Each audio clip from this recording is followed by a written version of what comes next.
Hello,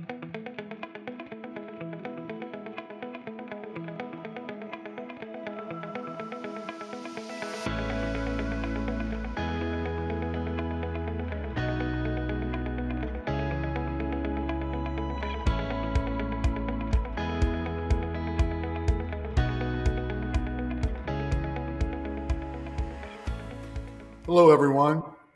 Welcome today to a great conversation we're going to have about women in sports and leadership and the increasing opportunities for just that. I'm Rich Daniel, Director of Partnerships for the Women's Football Alliance, as well as the team owner of the DC Divas women's tackle football team. I'm joined today by the Vice President of Marketing for the WFA, as well as a longtime player and Vice President of the DC Divas as well, Lois Cook. Lois, it's terrific to have you today, and I couldn't think of a better person to talk to about opportunities for women in sports. Clearly, there are more and more of those with flag and tackle combining to give just more and more of those opportunities. How do you see the playing field continue to be leveled? Yes. Well, first of all, so good to be here. I'm so glad to join you, Rich. We've been in this for quite some time. Looking forward to a lot more time with it. But it's just definitely an important question. And when you think about women's football, whether it's tackle or flag, I think about momentum and how that momentum is growing.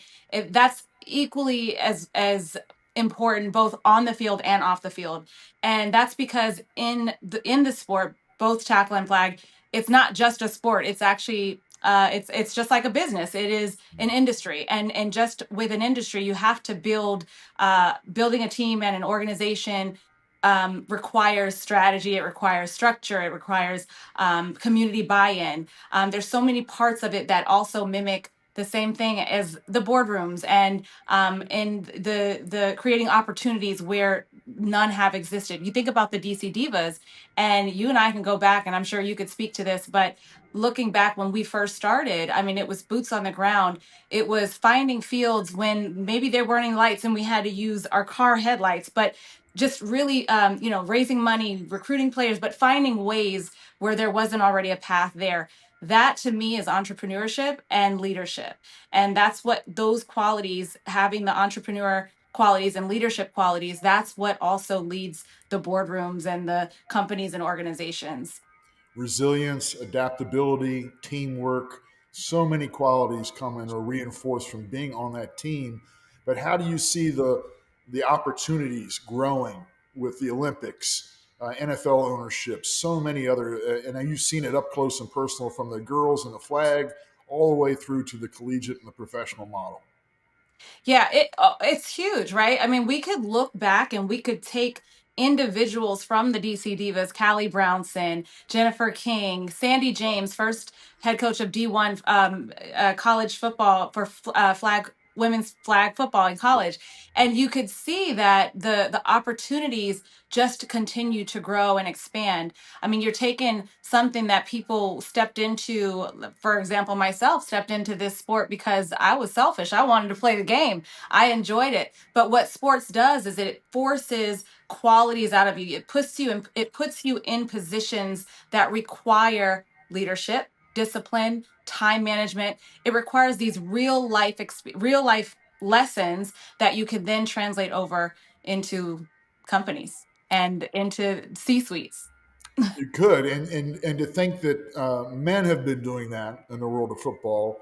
What do you think it is about not just the time and life we're in terms of more opportunities, but about the experiences and the particular qualities that the women have that will make them even perhaps more successful in these roles than the men have been?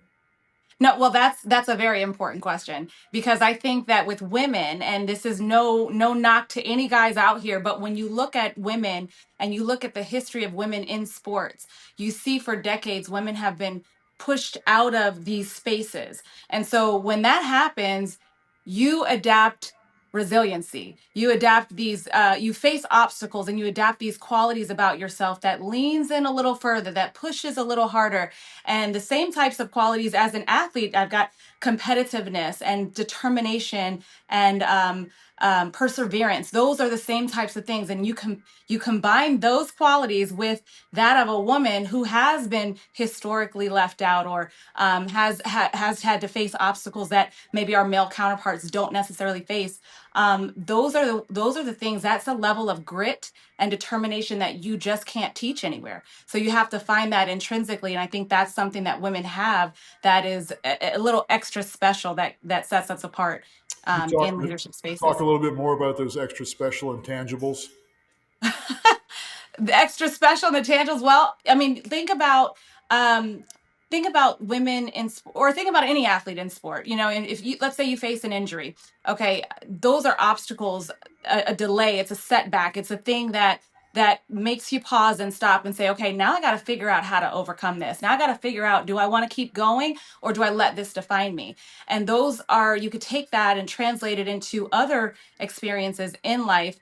um Maybe it's in the world of business, and you've come to a space or a career that you want to get yourself into, but there is an obstacle or a barrier, as we know that women historically have faced. And you find that intrinsic drive, and you say, okay, do I want to let this define me, go somewhere else, or do I find a way forward? And so those are, in my opinion, it's similar to roles of an athlete, with that level of, like I said, that grit and that determination that you don't necessarily teach it. You can't, you got to find that within yourself. I know where mine's comes from, but I can't tell you where yours comes from. But that is a level of this game, both on and off the field. Where does yours come from? Well, I'm super empowered by the young girls, the next generation. There's three different ways and levels for me in football, and one is that this is a sport that I wasn't allowed to play when I was a little girl. I was 14 years old, and I said, "Oh yeah, this is my sport." I knew in my head, in my mind, my body, my soul. I said, "No, this is my sport. I want to play this."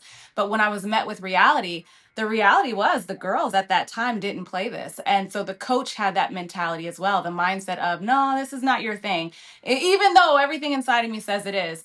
And so for me, it's knowing that today I can show that next young girl, that 14-year-old who steps into this space, a vision, a path forward, that yes, you belong here.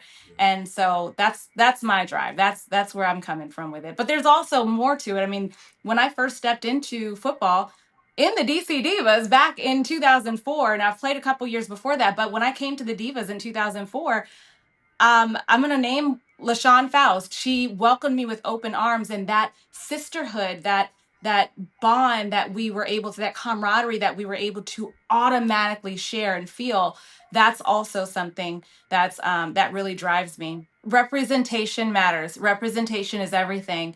Um, Being the vision for that next generation, that next woman who is looking for her path, being that example is everything. So for me, I have a pleasurable responsibility to carry this sport forward, and I will continue to do that because I love it, and I'm passionate about it. So whatever the spaces that you are in, whoever you are, your responsibility is to lead by example and share with others how you got there. Show them your greatness, because your greatness is everything that this world needs. Amen to that. The pleasurable responsibility was mine today, to be able to talk to you once again and to share Thank you. more with this audience and hopefully a wider audience beyond the first one. Because I think Thank more and more you. people need to hear you, need to hear the messaging, and need to hear the opportunity as well as the pleasurable responsibility that comes with these experiences. So, with that being said, thank you again for your time, your heart, your passion, and your resilience, because it is exceptional. It is making a difference. It is inspiring not just the next generation, but the current one and the ones in between. So And we can't do it without teamwork. So thank you as well. Thank you for amen to all that that. you do. We Thanks don't have for enough time to tell all that you do. So, but I thank you it's your day. The Women's Business Collective, we thank them mightily for their teamwork for sure. and including us, and we look forward to more opportunities to do this again in other ways, in other arenas, and keep inspiring.